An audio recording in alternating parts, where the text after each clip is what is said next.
नमस्कार दोस्तों, आप सभी का एक बार फिर से स्वागत है जेके आईटीआई मंत्रा यूट्यूब चैनल में।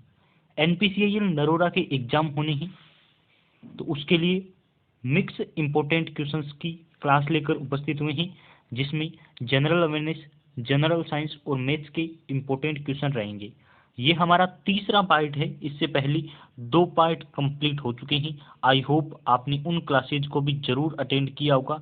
यदि अभी तक क्लासेज नहीं देखी है तो एनपीसीआईएल की प्लेलिस्ट में जाकर जरूर देख लीजिए। क्लास होने के बाद पीडीएफ आपको टेलीग्राम पर मिल जाती है। टेलीग्राम चैनल बना रखा है, ज्वाइन कर लीजिए, लिंक दे रखा है डिस्क्रिप्शन में, या फिर आप सिंपली सर्च कर सकते हैं टेलीग्राम पर जेके आईटी मंत्रा। चैनल का नाम और लोगो हर जगह सेम है, आप किसी भी सोशल मीडिया प्लेटफॉर्म पर सर्च कर सकते हैं। प्रीवियस ईयर पेपर पर बेस्ड क्वेश्चन है, यानी कि पुराना एक पेपर सॉल्यूशन करवा रखा है राउत बाटा साइट का, और एनपीसीआईएल के सभी साइट्स का एक कॉमन सिलेबस होता है, आप सभी को पता है। सिलेबस एंड एग्जाम पैटर्न एक जैसा रखा जाता है, तो आप उसे देखिए। अब इम्पोर्टेंट क्वेश्चन है, ये अभी अभी जनवरी 2022 कह सकते हैं, या फिर आप कहिए अगस्त 2022 से लेकर अभी मार्च 2023 तक जितने भी एग्जाम हुए हैं उनमें पूछे गए क्वेश्चंस का सॉल्यूशन करवा रहे हैं। तो अभी अभी जो क्वेश्चन पूछे जा रहे हैं लेटेस्ट है, और आईटीआई बेस्ड एग्जाम में पूछे गए क्वेश्चन है, तो आपके लिए इंपॉर्टेंट रहेंगे। चैनल को सब्सक्राइब जरूर कर लीजिए और शेयर कर दीजिए अपने फ्रेंड सर्कल में, ताकि वो भी इस क्लास को देख सके और अच्छा रिस्पॉन्स मिलेगा तो रेगुलर क्लासेज आपके लिए होती रहेगी। आईटीआई बेस्ड नॉन टेक की तैयारी आपको यहाँ करवाई जाती है, तो इस चैनल को सब्सक्राइब जरूर कर लीजिए। बढ़ते हैं आगे। क्वेश्चन दे रखा है, जनरल अवेयरनेस का है। नागरिकता संशोधन विधेयक 2019 नागरिकता अधिनियम में संशोधन करता है। तो देखिए, आपकी नागरिकता अधिनियम कब का है, तो ये आपको ध्यान रखना है 1955 का, यानी कि 1955 का आपकी अधिनियम है, जिसमें आपकी संशोधन किया गया है। नागरिकता संशोधन अधिनियम, ये आपकी विधेयक है 2019 का। तो 2019 में आपके संशोधन किया गया है, और ये जो अधिनियम है ये 1955 का अधिनियम है। ऐसा क्वेश्चन पूछा गया है कि कब का अधिनियम है। तो अब आपसे एक दो और क्वेश्चन पूछे जा सकते हैं, वो मैं यहाँ लिखकर आपको बता देता हूँ इस टिक को हटाने के बाद। आपसे पूछा जा सकता है कि राष्ट्रीय ग्रामीण रोजगार अधिनियम कब का है, यानी कि आपको पता है नरेगा। नरेगा नेशनल आपकी रूरल, फिर आपकी रोजगार आपके हो गया ना। नरेगा कब का है, तो आपको ये वाला भी पूछा जा सकता है कब का अधिनियम है। तो आपको पता होना चाहिए अधिनियम है आपके 2005 का, लेकिन लागू कब हुआ है, तो लागू हुआ है आपके, ये डेट भी पूछी जा सकती है कि नरेगा कब लागू हुआ। तो आपको पता होगा 2 फरवरी 2006 को लागू हुआ है। यही ट्विस्ट है, 2005 का अधिनियम है और 2006 में लागू हुआ है। वहीं मनरेगा भी तो पूछा जा सकता है, महात्मा गांधी आपकी मनरेगा, तो मैं आपके लिए लिख कर दे देता हूँ मनरेगा। मनरेगा आपको याद करना है 2 अक्टूबर है, और 2009 का अधिनियम है, या 2009 को लागू हुआ है। तो ये बातें भी आपसे पूछी जा सकती हैं। उसके बाद कुछ और इम्पोर्टेंट जानकारी आपके लिए है, जैसे कि शिक्षा का अधिकार अधिनियम, तो वो आपके लिए है आरटीई, शिक्षा का अधिकार अधिनियम। ये आपकी 2009 का अधिनियम है, ये भी आपको ध्यान रखना है। लेकिन लागू कब से हुआ है, तो लागू हुआ है वो भी डेट याद कर लीजिए, 1 अप्रैल, 1 अप्रैल आपकी 2010 से लागू हुआ है। कब से, 2010 से लागू हुआ है। ये भी जानकारी आपके लिए इंपॉर्टेंट है। तो कुछ इंपॉर्टेंट अधिनियम मैंने आपको एक क्वेश्चन के साथ करवा दिए, आपसे इनमें से कुछ भी पूछा जा सकता है। पीडीएफ आपको सुव्यवस्थित ढंग से टेलीग्राम पर मिल जाएगी, आप वहां से डाउनलोड कर लीजिए। इंपॉर्टेंट क्वेश्चन मैंने वेबसाइट पर भी अपलोड किए हैं, वेबसाइट का लिंक दे दूंगा डिस्क्रिप्शन में, जाकर वहां से पढ़ लीजिए, पीडीएफ डाउनलोड कर लीजिए। आपके लिए बहुत ज़्यादा इंपॉर्टेंट है, नॉन टेक के क्वेश्चन है, एग्जाम में पूछे जा सकते हैं।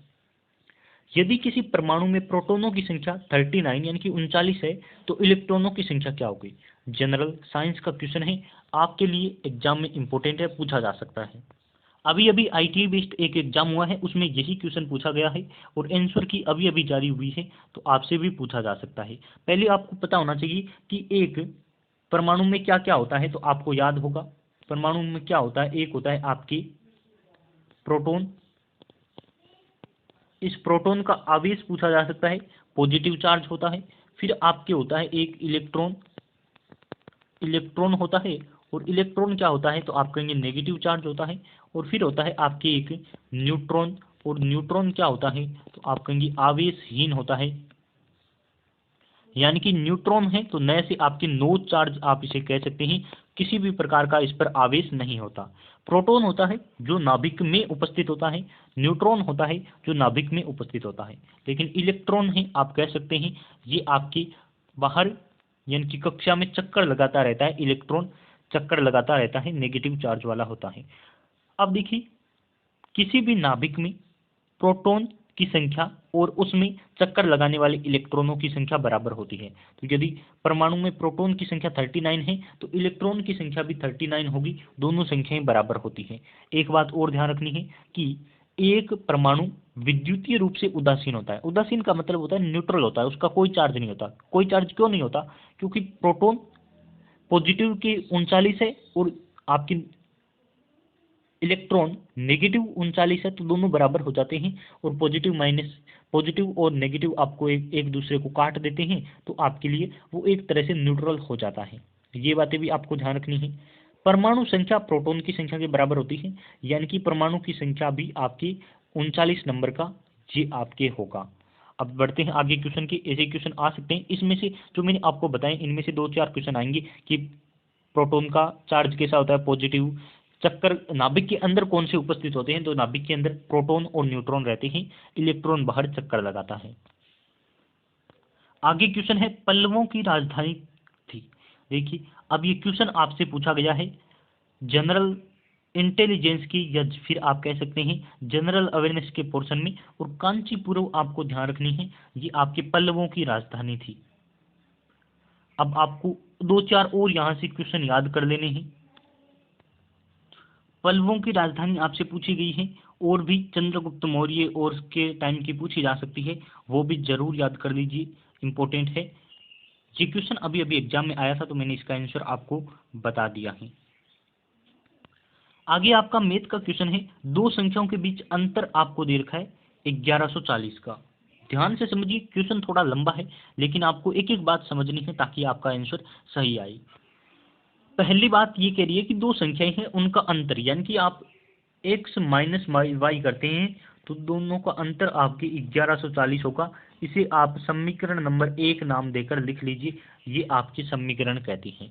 फिर कह रहे यदि एक संख्या का 6% दूसरी संख्या के 10% के बराबर है, यानी कि मान लेते हैं x का आपकी 6% यानी कि 6/100 बराबर है आपके y का 10% के बराबर है, ये आपके कह रहा है समीकरण नंबर 2 इस प्रकार से कह रहा है। तो बड़ी संख्या ज्ञात कीजिए, अभी कर लेंगे। एक समीकरण दी है, दूसरी ज्ञात कर लेंगे। तो देखिए पहले आपको कट करना है, दूसरे पेन से करूंगा ताकि आपको आसानी से समझ आ जाए। 0 से आप 0 कट कर दीजिए और यहाँ आप 0 से 0 कट कर दीजिए। फिर आपके आएगा यहाँ 3 और यहाँ आपके आएगा 5, यानी कि आपके पास जो नई समीकरण बन के आई है वो होगा 3x/5 बराबर होगी आपकी y। तो ये आपके पास y की वैल्यू आ गई। यहाँ से आपको y की वैल्यू पहली समीकरण में, या फिर एक बार पहली समीकरण में हम रख देते हैं। तो एक बार आप किसी में भी रख सकते हैं, मैं दूसरी में रखूंगा ताकि आसानी से समझ आए।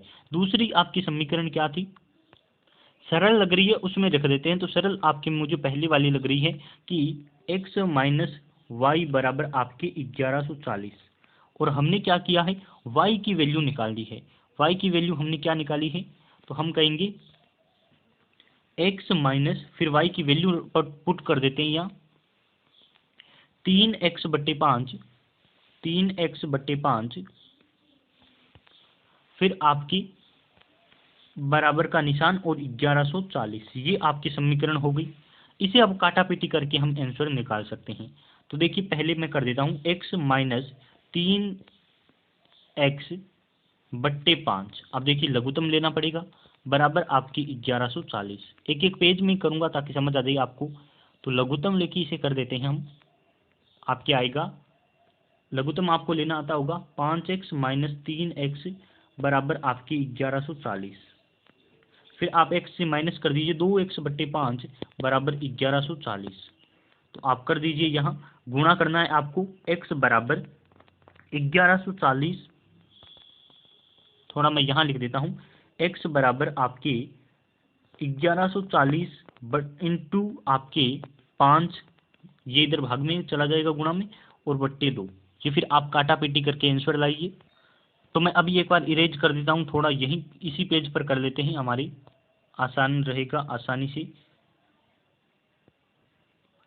क्या करना है आपको, अभी देख लीजिए फिर से कि आपको इससे कट करना है। तो आप कहेंगे 5 और 7 0, 570, और 570 को आप 5 से गुणा कीजिए, तो आप कहेंगे 5, फिर 3 25, 3 2800, आपके 70। आप कहेंगे x की वैल्यू हमारी आ गई 2870। तो ये आप नोट कर लीजिए एक अलग पेज पे।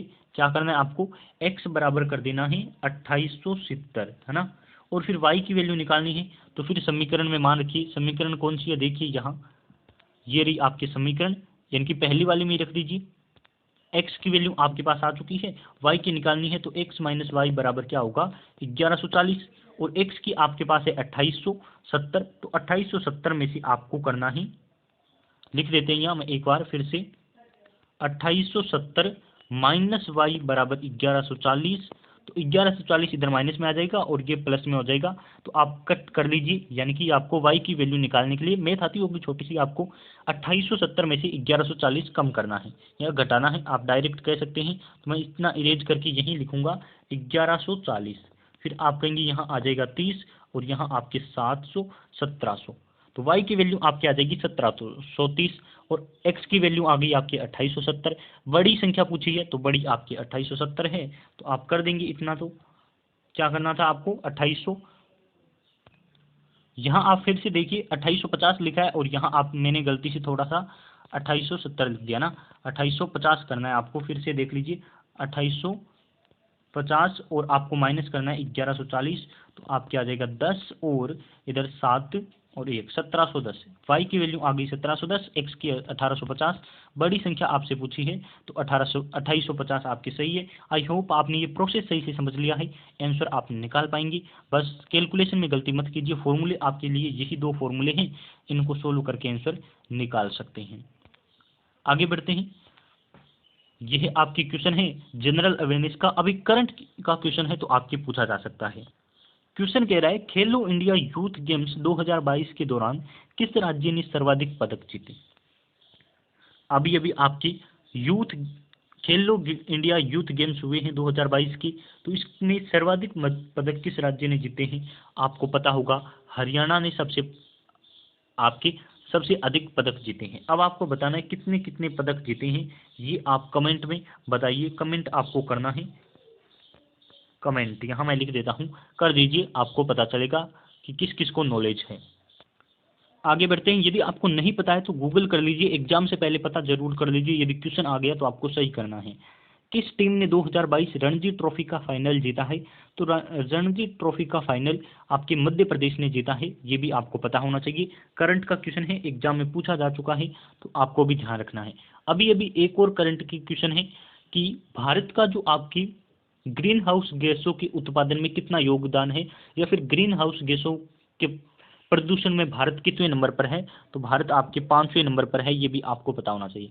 यूएसए, चीन, आपके रूस और ब्राजील के बाद 5वें नंबर पर भारत बन गया है, ये भी आपको पता होना चाहिए, क्वेश्चन पूछा जा सकता है। एक ताल वाद्य है, तो झांझ आप ये लिखा हुआ है कि ताल वाद्य है, यानी कि ये भी आपको पता होना चाहिए। वीणा, बांसुरी, शहनाई, ये भी आप जरूर बताइए। शहनाई वादक कौन है।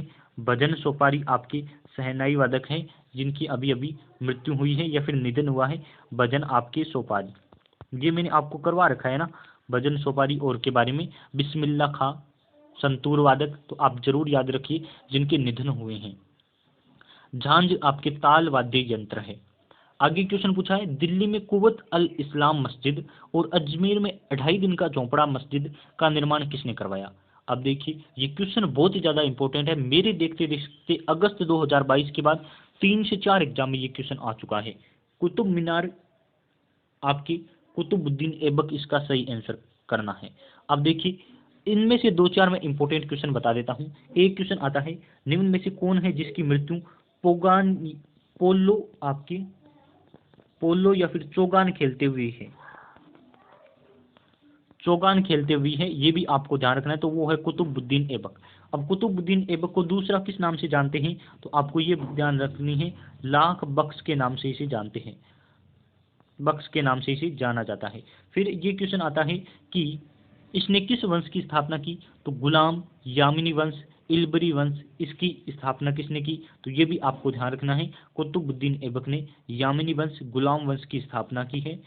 ये भी आपको ध्यान रखना है, इस वंश की स्थापना किसने की है, कुतुबुद्दीन ऐबक ने।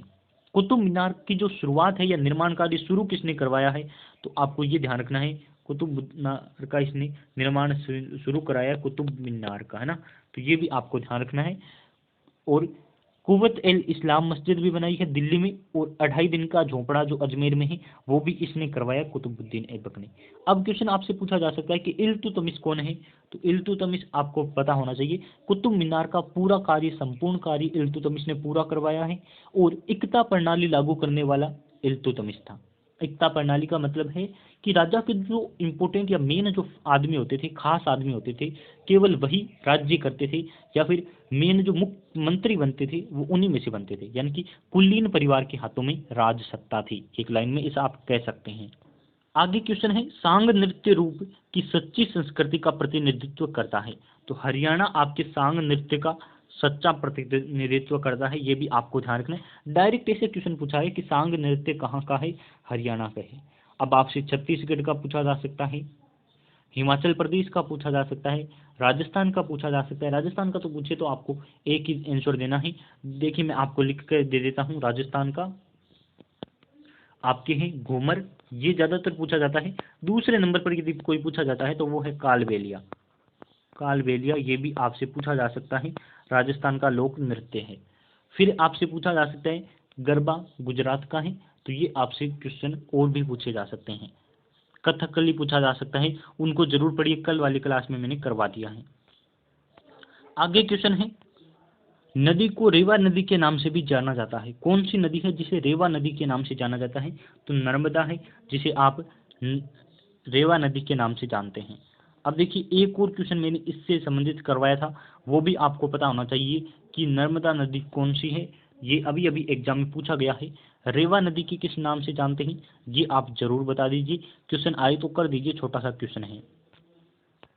आगे क्वेश्चन है, निम्न में से किस शास्त्रीय नृत्य में प्रदर्शन में सूत्रधार व नटुवनार शामिल होता है, जिसे पूरे प्रदर्शन का संवाहक कहा जाता है, तो कुचिपुड़ी ये एक ऐसा है,